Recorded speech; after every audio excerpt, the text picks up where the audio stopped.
మీకు గుర్తుండే ఉంటది, సరిగ్గా 15 రోజుల కిందట సర్వే నెంబర్ 91 మనకు ఇక్కడికి సంబంధించిన బైచిగేరి గ్రామ పంచాయతీ పరిధిలో ఉన్నటువంటి ఇది హైవేలో ఉంటది.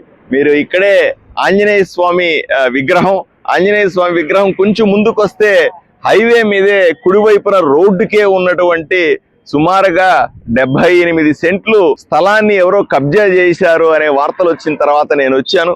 ఇవన్నీ కూడా రెవెన్యూ రికార్డులు తీసుకొని పరిశీలించి చూసిన తర్వాత ఇది శ్మశాన వాటికకి సంబంధించిన స్థలం అని తేలింది. వెంటనే దీని అధికారులకు చెప్పి, మీరు చూస్తున్నారు ఇప్పుడు చక్కటి కంచె కట్టాం చుట్టుపక్కల, దాంతో పాటు అక్కడ శ్మశాన వాటిక అనే సపరేట్ గా బోర్డు పెట్టాం. నేను అందరికీ చెప్తా, ఊర్లో ఏదైతే ప్రభుత్వ స్థలాలు ఉన్నాయో, ఊరికి విలువైన స్థలాలు, వీళ్ళని కాపాడుకుంటే భవిష్యత్తు ఆదోనికి, భవిష్యత్తు మన బిడ్డలకు ఉపయోగపడుతుందని.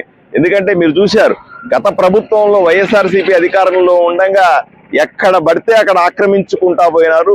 విలువైన స్థలాల్ని, మెయిన్ రోడ్ లో ఉన్న స్థలాల్ని ఆక్రమించుకుని దాన్ని అనుభవిస్తా ఏదో రకంగా రెవెన్యూ రికార్డులు ఎక్కేయడం, ఏదో రకంగా నాకు పట్టాలు ఉన్నాయని చెప్పడం, ఏదో రకంగా కోర్టు కేసు ఉందని చెప్పడం, ఈ రకంగా దోచుకుంటా పోయినారు. ప్రభుత్వ స్థలాలు చాలా మంచి మంచి ప్లేసుల్లో ఉన్నాయి ఆదోన్లో.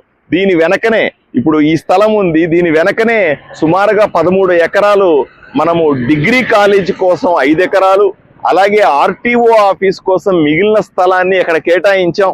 రాబోయే రోజుల్లో ఈ హైవేలో భవిష్యత్తులో బ్రహ్మాండమైన డిగ్రీ కాలేజీ ఇక్కడ ఉంటే, ఆర్టీఓ ఆఫీస్ ఇక్కడ ఉంటే ఎలా ఉంటుందో ఒకసారి ఆలోచన చేయండి. నేను మా పార్టీ కార్యకర్తలందరినీ కూడా అభినందిస్తా ఉన్నాను. ఎందుకంటే వీళ్ళందరూ కృషి వల్ల, నేను ఊర్లో ఉన్నా లేకపోయినా వీళ్ళు నిలబడి ఇట్లాంటి ఎక్కడెక్కడైతే కబ్జాకు గురైనటువంటి భూములు ఉన్నాయో, లేదా ప్రభుత్వ భూముల్ని ఎవరైతే ఆక్రమించుకుంటున్నారో, ఆ దొంగ పట్టాలు పుట్టించి ఏ విధంగా అయితే వీటిని స్వాధీనం చేసుకునే ప్రయత్నం చేస్తున్న, వీటిలన్నింటినీ ఆపే ప్రయత్నం చేస్తున్నటువంటి మా భారతీయ జనతా పార్టీ కార్యకర్తల్ని, మా కూటమి తెలుగుదేశం జనసేన పార్టీ కార్యకర్తలందరినీ కూడా నేను ప్రత్యేకంగా అభినందిస్తా ఉన్నాను.